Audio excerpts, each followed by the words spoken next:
Everyone, स्वागत है आप सभी का आपके इस चैनल पे। तो आज आप लोगों के लिए क्लास 12th का मैथ्स का सिलेबस मैं बताने वाली हूँ। जितने भी बिहार बोर्ड के स्टूडेंट्स हैं जो कि अपना एग्ज़ाम देने वाले हैं 2025 में, यानी कि नेक्स्ट ईयर में, तो उन सभी के लिए क्या सिलेबस होने वाला है मैथ्स का, वो मैं आप लोगों को आज बताऊँगी। ठीक है, मुझे उम्मीद है कि लोगों ने बाकी और अदर सब्जेक्ट्स का भी सिलेबस देख लिया होगा। तो चलिए अभी हम मैथ्स का सिलेबस डिस्कस करते हैं। ठीक है, तो देखिए मैथ्स का सिलेबस कुछ इस तरह का है। आप लोग यहाँ पे देख सकते हो कि आपका यूनिट 1 से यूनिट 6 तक चैप्टर्स है। ठीक है, आप लोगों के पास बुक्स होंगे। यूनिट 1 में क्या है, रिलेशन एंड फंक्शन। ठीक है, यूनिट 2 में है अलजेब्रा। ठीक है, यूनिट 3 में calculus, vector and 3D geometry unit 4 में है, लीनियर प्रोग्रामिंग यूनिट 5 में है और प्रोबेबिलिटी यूनिट 6 में है। अब देखिए आप लोगों को ये लग रहा होगा कि ये बस 6 ही चैप्टर पढ़ने को है। नहीं, ऐसा नहीं है। इन 6 चैप्टर्स के अंदर एक चैप्टर 2 चैप्टर इंक्लूड्स हैं। जैसे कि यहाँ पर आप लोगों को अलजेब्रा वाले चैप्टर्स दिख रहे होंगे, तो अलजेब्रा में आपका 2 चैप्टर्स यहाँ पे इंक्लूड है। एक मैट्रिक्स है, अगला जो है वो आपका डिटर्मिनेंट है। ठीक है, कैलकुलस है, कैलकुलस में भी बहुत सारे चैप्टर्स इंक्लूड है। वेक्टर एंड 3D डायमेंशन में कोई भी चैप्टर इंक्लूडेड नहीं है, ये वेक्टर अलग चैप्टर है और 3D डायमेंशनल ज्योमेट्री यानी कि 3D वेक्टर ये अलग आपका चैप्टर है। ठीक है, लीनियर प्रोग्रामिंग एक सिंगल चैप्टर है, प्रोबेबिलिटी एक सिंगल चैप्टर है।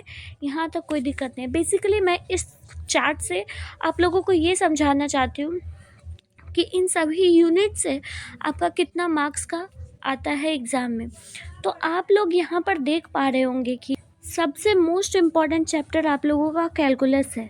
कैलकुलस, जिसका भी कैलकुलस बहुत अच्छा हो जाएगा अभी से ही, स्टार्टिंग से ही अगर आप लोग कैलकुलस अच्छा कर लेते हो तो आपका बोर्ड में 40 मार्क्स कंटेंट करता है कैलकुलस। ठीक है, कैलकुलस 40 मार्क्स, जिसमें कि कैलकुलस में आप लोगों का डिफरेंशिएशन एंड इंटीग्रेशन का चैप्टर ही रहता है, 2 चैप्टर ही, बट इसमें भी अलग अलग तरह के टॉपिक्स होते हैं, उन सबको देखना होता है। But calculus is very most important chapter of your math syllabus. ठीक है, तो कैलकुलस को आप अपना एक, जैसे कहते हैं ना, पेड़ को अगर बड़ा बनाना हो तो उसका जड़ मजबूत होना चाहिए ना फल पाने के लिए, तो आप लोगों का ये जड़ है कैलकुलस। ठीक है, कैलकुलस को अच्छे तरीके से पढ़ लीजिए। जहाँ पे भी आप लोग पढ़ रहे हो कैलकुलस को बहुत अच्छे तरीके से पढ़ो। ठीक है, देन फिर आपका इम्पॉर्टेंट चैप्टर आता है 3D वेक्टर या फिर वेक्टर को हो। ठीक है, वेक्टर 18 मार्क्स का यहाँ पे इन 2 चैप्टर्स जो है वेक्टर और 3D वेक्टर से कंटेन करता है। ठीक है, देन फिर आपका बाकी और भी अलजेब्रा, अलजेब्रा चैप्टर भी इम्पॉर्टेंट है।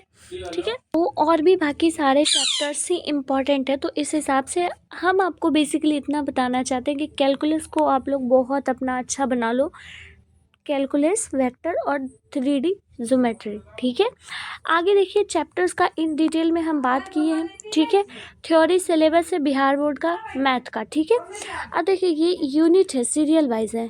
ठीक है, यूनिट का नाम लिखा हुआ है और ये सब टॉपिक्स लिखे हुए हैं। इन सब का अगर आप लोगों को चाहिए PDF तो नीचे लिंक दिया हुआ है। ठीक है, देखिए पहला चैप्टर रिलेशन एंड फंक्शन है, उसमें ये सारे टॉपिक्स को पढ़ना है। ठीक है, देन फिर इन्वर्स ट्रिग्नोमेट्री इम्पॉर्टेंट चैप्टर है, इससे भी अच्छे खासे सवाल आते हैं।